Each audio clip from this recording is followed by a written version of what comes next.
Assalamualaikum warahmatullahi wabarakatuh. Kembali dengan saya Bang Salman, Digital Business Strategis, mentor bisnis, mentor digital marketing. Apa kabar semuanya sahabat sekalian? Penikmat channel saya baik di YouTube maupun di Facebook. Ya, semoga semuanya dalam keadaan sehat, bahagia, sukses, sejahtera, penuh keberkahan. Ya.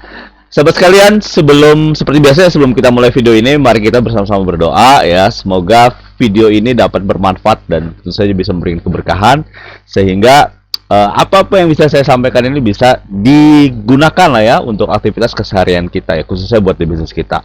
Mari kita bersama-sama berdoa. Bismillahirrahmanirrahim.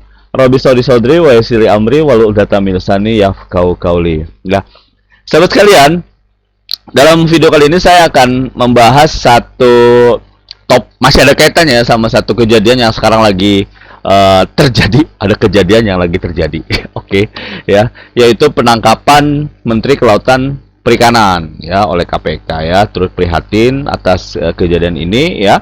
Namun saya tidak akan ngebahas dari sisi penangkapan KPK-nya, dari sisi korupsinya enggak. Saya tidak akan bahas seperti itu. Saya akan membahas mengenai satu artikel ya, satu berita yang menurut saya kontennya cukup menarik ya untuk dibahas ya, untuk dijadikan bahan pelajaran kita dalam rangka kegiatan marketing komunikasi gitu ya. Namun sebelum saya bahas, saya pengen mengucapkan terima kasih buat teman-teman yang sudah subscribe, yang sudah like ya, yang sudah nge-share video ini, yang sudah ngasih komen ya, dan beberapa yang menjapri. Saya terima kasih banget ya buat teman-teman ya. Semoga video saya ini dapat bermanfaat, dan kalau ada kritik dan saran jangan segan-segan ya untuk menuliskan di kolom komentar ya. Gak suka sama videonya, kasih jempol terbalik ya. Kalau suka sama video boleh kasih jempol naik ke atas gitu ya. Oke, teman-teman ya.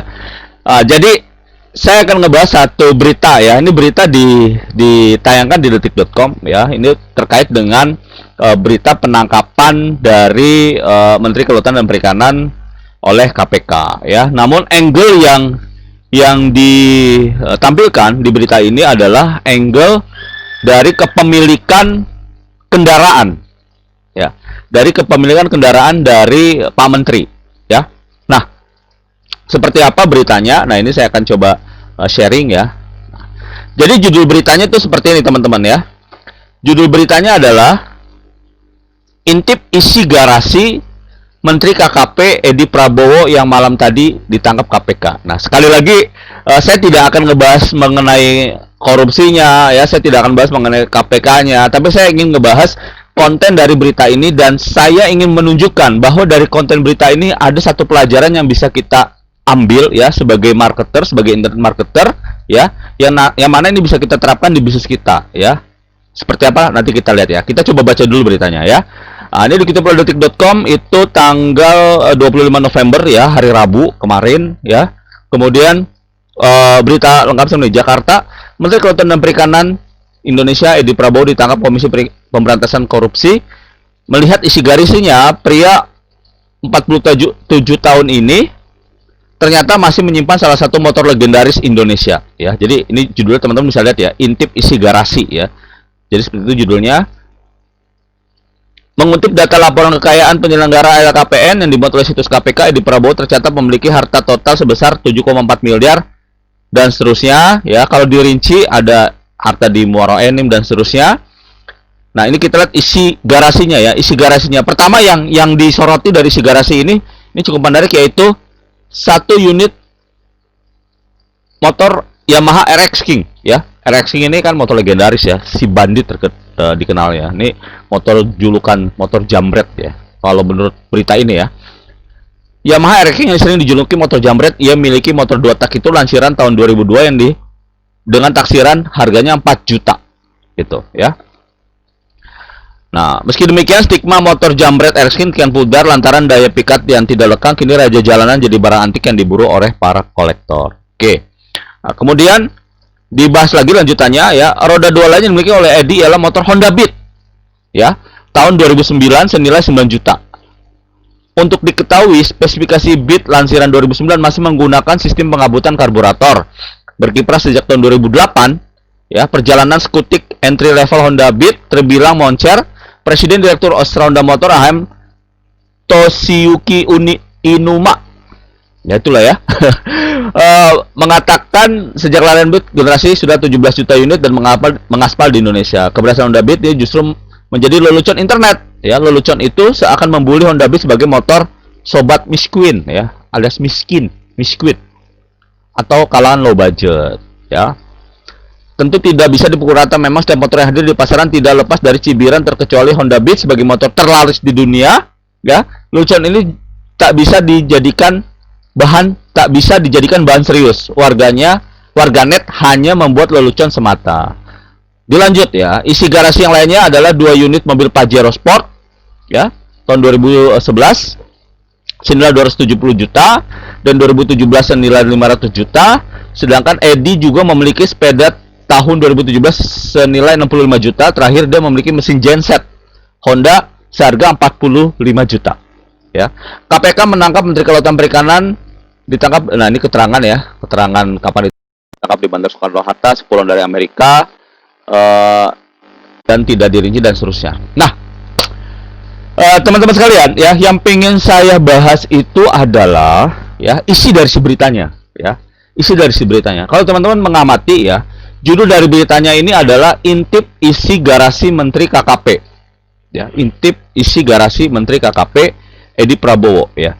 Dan di situ di singkat cerita diceritain nih ya, isi garasinya itu ada motor RX King ya, ada motor RX King, kemudian ada Honda Beat ya, kemudian ada Pajero Sport ya, ada 2 Pajero Sportnya ya, Pajero Sport tahun 2011 dan Pajero Sport tahun 2017 ya.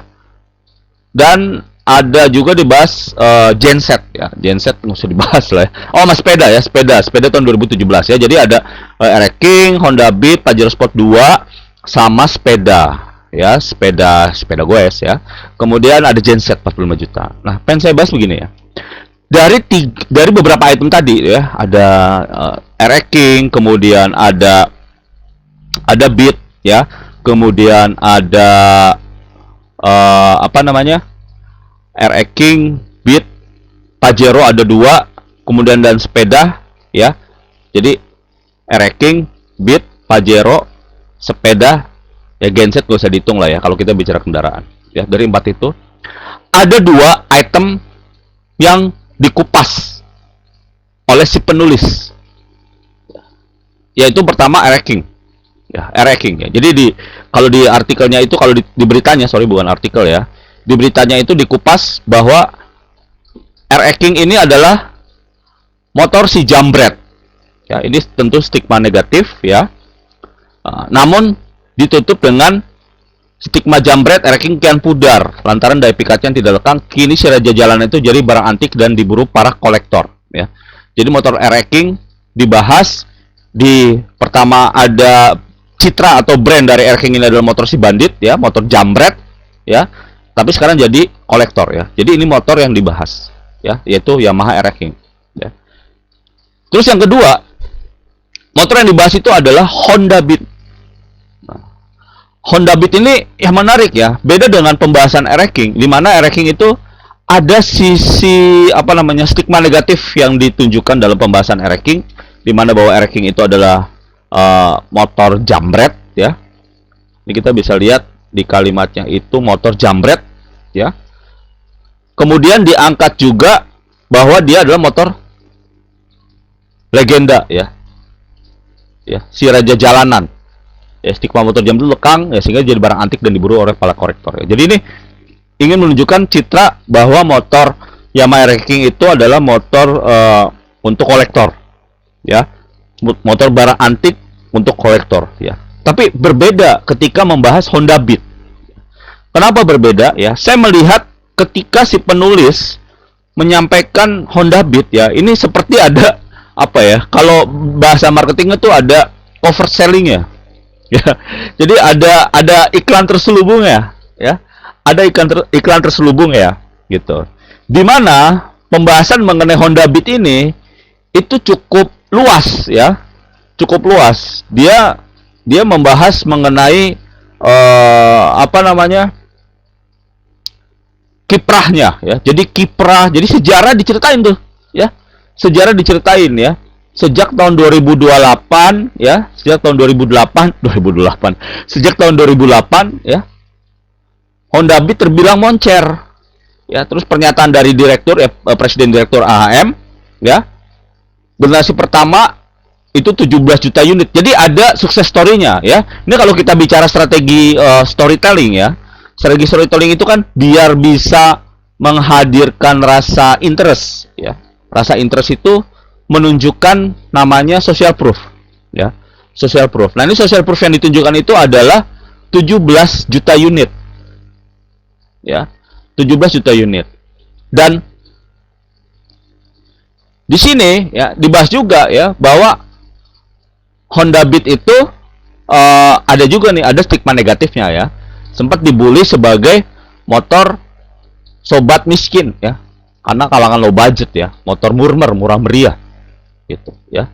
Nah, walaupun ditempis ya dengan kalimat selanjutnya ya, tentu tidak bisa dipukul rata. Memang setiap motor yang hadir di pasaran tidak terlepas dari cibiran, terkecuali Honda Beat sebagai motor terlaris di dunia.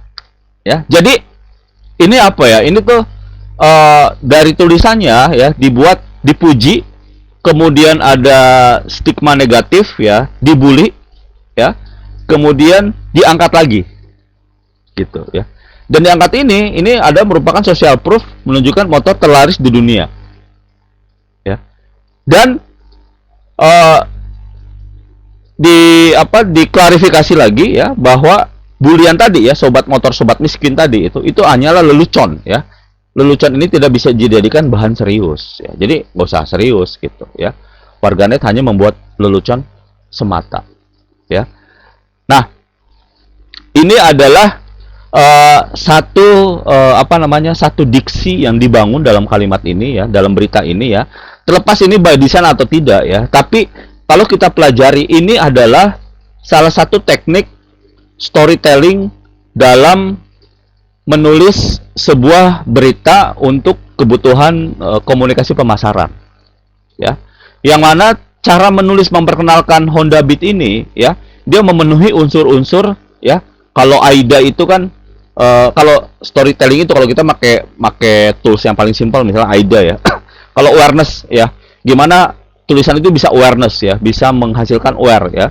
Ya, ini jelas ya bahwa motor Honda Beat ini merupakan salah satu koleksi ya dari Pak Menteri yang ditangkap oleh KPK, dan itu ada di garasinya, itu meningkatkan awareness ya. Oh, ternyata Pak Menteri punya Honda Beat loh, dan Honda Beatnya Honda tahun 2009 ya.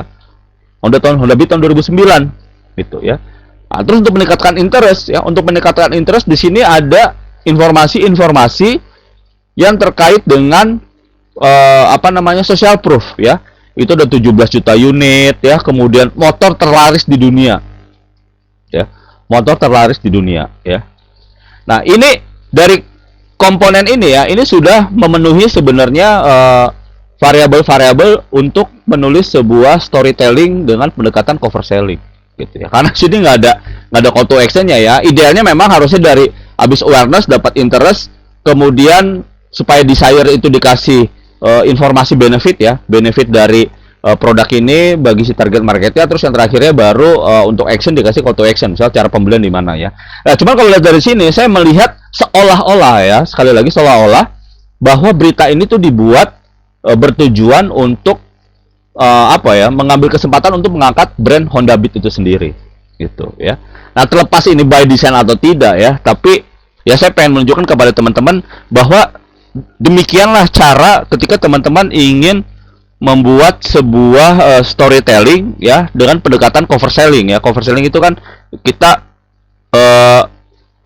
coba menyembunyikannya. Jadi iklan terselubung lah ya dalam satu kalimat itu ya, supaya orang dia dapat informasinya, dapat awareness, dan dia juga dapat teredukasi dengan informasi dari artikel yang kita tulis ya, atau berita yang kita tulis. Nah, ya, ini pelajarannya. Dan menariknya ya, berita dari Intip Garasi ini ya, ini menarik ya, dari judulnya Intip Isi Garasi ya, itu sudah ada beberapa blog ya yang menayangkan ya. Jadi ini ada nih Demokrasi News ya. Ini judulnya sama nih ya. Jadi ada juga ceritanya sama tuh. Honda Beat dan seterusnya ya. Motor terlaris di dunia juga ada. Terus ada namanya Ya, ini ada apa ini? Haloindo.com ya. Haloindo.com ya. Dia juga sama nih beritanya ya. Dan kalau kita lihat sebenarnya ada juga sebenarnya kalau kita di detik Oto ini ya, sebenarnya selain berita yang tadi ya yang judulnya Intip Garasi ya, yang mana itu berita yang tayang tahun yang mana tadi? Ya ini ya. Ya 25 November ya. Sebenarnya ada juga judul berita yang 25 November juga, tapi ini 13.58, yang ini 9:13 ya. Jadi ini lebih awal. Nah, ini siang harinya ya. Siang harinya itu juga ada ceritanya tuh, cerita ya, ada alat isi Pajero Sport ya, Honda Beat ya. Cuman ini beritanya hanya teknis saja gitu ya. Cuman ngasih tahu, oh, ini berdasarkan laporan kekayaan ya. Jadi tidak ada gimmick-gimmick situ tuh bahwa ini motor si Jamret ya, bahwa ini motor si miskin buat Honda Beat dan seterusnya. Tidak ada. Jadi hanya sekedar melaporkan saja gitu ya. Nah, sedangkan kalau jenis berita yang sebelumnya yang tayang jam 9 pagi itu ada unsur-unsur storytelling, cover selling ya, soft selling ya. Soft selling gitu. Jadi sehingga orang yang membaca berita ini ketika membaca mengenai Honda Beat ya, dia merasa, oh, ternyata Honda Beat motor ini ya yang terlaris di dunia ya. Oh, ternyata motor Honda Beat tuh dibully sebagai sobat miskin ya. Tapi ternyata itu cuma bercandaan ya. Jadi gitulah citra yang dibangun ya. Sekali lagi saya tidak menyebut apakah ini sengaja by design atau tidak, tapi saya pengen menunjukkan bahwa cara penulisan inilah cara yang bisa kita lakukan dalam aktivitas marketing ya. Jadi teman-teman yang bikin konten di sosial media ya, bisa membuat cerita-cerita yang di dalamnya kita bisa susupi ya pesan dari produk kita atau layanan kita ya, dengan cara sehalus seperti ini gitu ya. Nah, dan kalau kita search ya kata kunci Intip Garasi ya, ini ada beberapa yang menggunakan, yang mengambil ya, mengutip dari website.com, dari detik.com ya. Ada Demokrasi, ada Halo Indo, kemudian ada juga sebenarnya dari Pikiran Rakyat ya. Ini kalau Pikiran Rakyat kita lihat itu kita buka websitenya ya, Pikiran Rakyat nih ya. Ya dia hanya melaporkan saja gitu bahwa dia punya tanah di Muara Enim ya. Ya seperti ini, mirip seperti berita Detikcom yang tayang di hari Rabu ya, tanggal 25 November tapi jam 13.58 ya. Sedangkan kalau pagi harinya tuh ada tambahan-tambahan informasi ya berupa gimmick sehingga beritanya semakin menarik gitu ya. Nah, dan yang lainnya kita bisa lihat juga ada dari Line ya, line.me ya. Ya, ini juga hanya ini sebenarnya semua berawal dari sini, laporan KPK ya, kekayaan, total kekayaannya dimiliki oleh Pak Menteri ya. Ada Yamaha, mobil Pajero ya, sepeda sport, genset dan seterusnya ya. Oke. Nah, jadi begitu teman-teman ya. Jadi yang pengen saya ceritakan bahwa ternyata kita bisa loh membuat sebuah cerita di dalam satu artikel ya, dimasukin produk kita, dan itu kita bisa dibuat ngalir aja gitu ya. Cuman jangan lupa untuk memasuki menambahkan pesan-pesan pemasarannya ya, yaitu khususnya social proof ya. Social proof itu kayak misalnya sudah digunakan sekian banyak orang ya, misalnya sudah berhasil memberikan ini ya, angka-angka misalnya 1 juta pengguna atau ribuan pengguna dan seterusnya, itu bagus ya untuk meningkatkan interest dari calon pelanggan kita ya. Jadi karena calon pelanggan kita pas baca artikel, bisa jadi misal artikel kita bahas, misalnya teman-teman punya usahanya suplemen buat anak nih misalnya kayak OSB misalnya ya, ini ada satu suplemen buat kesehatan anak namanya OSB ya. Jadi OSB ini tuh diperuntukkan ya buat mereka-mereka yang ingin kerja otaknya itu maksimal. Karena OSB ini adalah suplemen yang di dalamnya ada nutrisi-nutrisi yang membantu kerja otak menjadi maksimal ya. Jadi kalau buat yang dewasa yang suka lupa-lupa tuh jadi lancar ya. Kalau buat yang anak-anak ya, buat belajar itu jadi lebih moncer belajarnya gitu ya. Nah, ini ada OSB.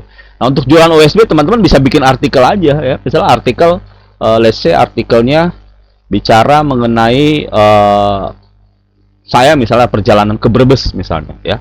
Saya ke Brebes dengan menggunakan mobil ya, perjalanan sekitar 4 jam ya. 4 jam. Nah, saya bisa tuh ya cerita perjalanan di Brebes seperti apa ya. Kemudian saya bisa dalam satu, kan ada satu kondisi itu di mana saya lupa gitu ya. Wah, oh saya lupa nih. Wah, lupa nih mungkin karena saya nggak minum USB udah lama, udah habis stoknya ya. Karena USB selama ini membantu banget buat saya itu supaya tidak mudah lupa. Ya bisa seperti itu ya. Ya. Nanti dengan begitu orang yang membaca, wah, apa nih USB ya? Jadi ada ketertarikan sendiri gitu ya. Bahkan kita kalau walaupun shop selling ya sebenarnya bisa juga kita tambahin call to action-nya ya. Buat teman-teman yang pengen beli USB bisa ditunjukin Instagramnya ini ya. Misalnya tunjukin aja toko kita sendiri seperti itu ya. Oke, itu saja ya video dari saya ya. Kalau ada yang masih bingung ya mengenai video ini, ada yang pengen bertanya, silahkan tuliskan di kolom komentar ya. Insya Allah nanti saya jawab secepatnya ya. Terima kasih buat teman-teman yang sudah menyimak ya. Mohon maaf apabila ada kekurangan, ada kesalahan ya. Semoga sekali lagi semoga video saya ini dapat bermanfaat buat teman-teman ya. Terima kasih yang udah ngasih like, yang udah ngasih jempol, yang udah subscribe, yang udah men-share video ini ke halayak ramai. Terima kasih banget ya. Doakan saya semoga saya bisa membuat konten-konten yang bermanfaat untuk teman-teman yang terkait dengan bisnis dan digital marketing. Oke, sekian dari saya. Sampai jumpa di video berikutnya. Semangat berbisnis, semangat hari baik. Assalamualaikum warahmatullahi wabarakatuh.